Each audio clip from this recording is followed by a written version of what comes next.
മറ്റൊരു കാര്യം കൂടെ, തന്ത്രിക്ക് എന്താണ് അമ്പലത്തിൽ കാര്യം എന്ന് ചോദിക്കുന്ന കമ്മ്യൂണിസ്റ്റ് പ്രസ്ഥാനം, അവർ നയിക്കുന്ന ഈ ഭരണം, ദേവസ്വം ബോർഡ് ഉണ്ടാക്കിയ കമ്മ്യൂണിസ്റ്റ് പ്രസ്ഥാനം ഈ ദേവസ്വം ബോർഡ് പിരിച്ചുവിടുകയും അമ്പലങ്ങൾ ഹിന്ദുക്കൾക്ക് മാത്രമായി അംഗീകരിച്ചു കൊടുക്കുകയും ചെയ്യുന്ന, അതിനു വേണ്ടി നടത്തുന്ന ഈ സമരം, സനാതന ധർമ്മത്തിന് സംരക്ഷണത്തിന് വേണ്ടി നടത്തുന്ന ഈ സമരം,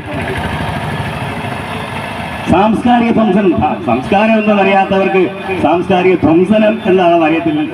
ഇത്തരം കൊല്ലം കോർപ്പറേഷന്റെ ആഭിമുഖ്യത്തിലാണ് ഈ ജാഥ നടക്കുന്നത്.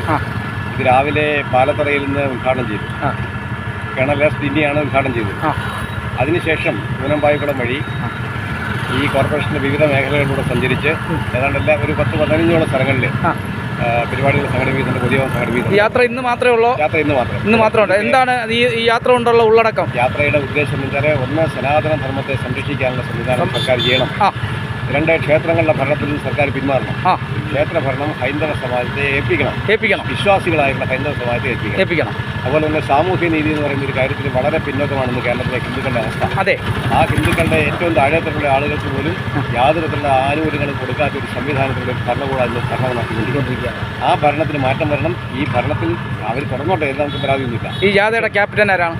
ജാഥാ ക്യാപ്റ്റൻ ഡോക്ടർ സുഭാഷ് കുറ്റിശ്ശേരി. അദ്ദേഹം ഈ കോർപ്പറേഷൻ മേഖലയുടെ പ്രസിഡന്റാണ്. മേഖലാ പ്രസിഡന്റ്. അത് ഈ യാത്രയോടൊപ്പം ഉണ്ടോ? അദ്ദേഹം യാത്രയോടെ ആയിക്കോട്ടെ.